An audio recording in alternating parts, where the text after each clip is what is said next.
اور ایک واقعہ آپ لوگوں نے کئی مرتبہ سنا ہوگا کہ چند خواتین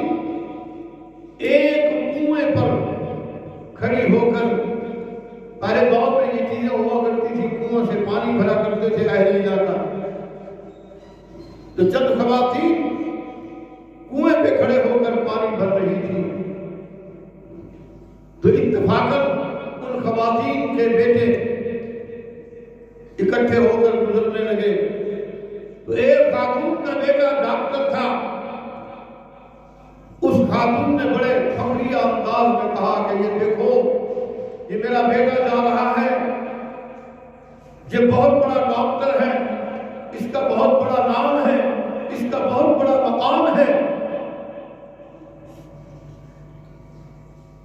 ماں فخریہ انداز کے ساتھ بتا رہی ہے، اور اس بیٹے نے آنکھ بھر کر بھی اپنی والدہ کی طرف نہیں دیکھا، وہ اتراتا ہوا وہاں سے چل گیا۔ دوسری ماں کہتی ہے اپنی خواتین کے ساتھ جو کھڑی ہیں سہیلیاں ان سے، وہ دیکھو میرا بیٹا بہت بڑا انجینئر ہے، اس نے دنیا میں بہت بڑا مقام حاصل کیا ہے، یہ بہت بڑا سائنسدان بن گیا ہے، اور اس پر اس کو بہت بڑا عہدہ ملا ہوا ہے، اور اس کی لاکھوں کا حساب سے تنخواہ ہے۔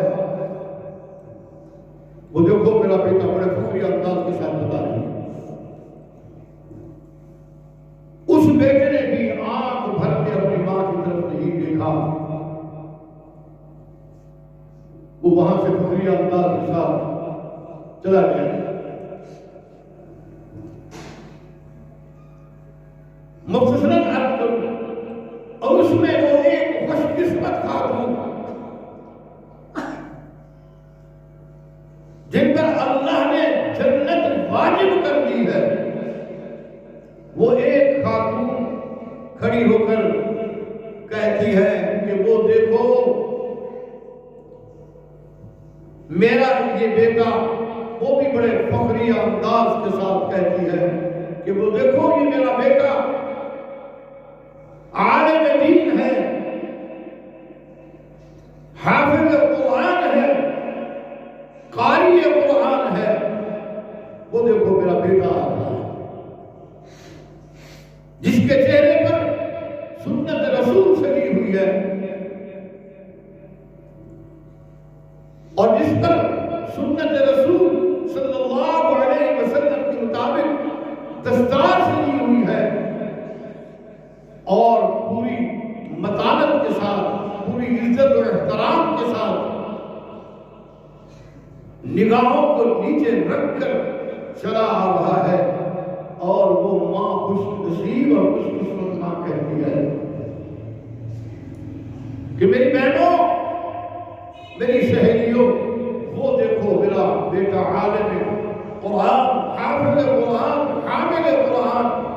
وہ دیکھو آ رہا ہے۔ جب وہ بیٹا ماں کے قریب پہنچتا ہے تو اسی وقت جس ماں نے پانی کا مشکیزہ اور پانی کا گھڑا بھرا ہوا تھا اس نے اٹھایا اور اپنے سر پر رکھا اور اپنی ماں کی انگلی پکڑی اور چل پڑا۔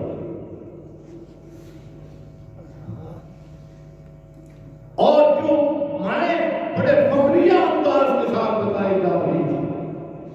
کہ لاکھوں کی تنخواہیں ہیں، ہمارا میرا بیٹا اعلیٰ، اور ہمارے بیٹے جو ہیں وہ اعلیٰ اور اوپر فائز ہو گئے، انہوں نے آنکھ بھر کر اس طرف نہیں دیکھا، اور جو قرآن و سنت کا اعلیٰ علم حاصل کر کے اللہ کے دین کی آگیاری، اللہ کے دین کی نشر و اشاعت، اللہ کے دین کی ترویج کے لیے اپنے لیل و نہار کو، شب و روز کو جو ہے مصروف کر چکا ہے، اس نے اپنی ماں کے مشکیزے کو، پانی کے گھڑے کو اپنے سر پر اٹھایا اور اپنے ماں کی انگلی کو پکڑا اور ساتھ لے کر چلنے لگا۔ تو وہ دوسری مائیں بڑی حسرت کے ساتھ اور بڑے افسوس کے ساتھ دیکھ کر آپس میں کہنے لگی کہ کاش کہ آج ہم بھی اپنے بیٹوں کو عالم قرآن بنا لیتے۔ ایک چھوٹی سی مثال ہے، یہ چھوٹی سی مثال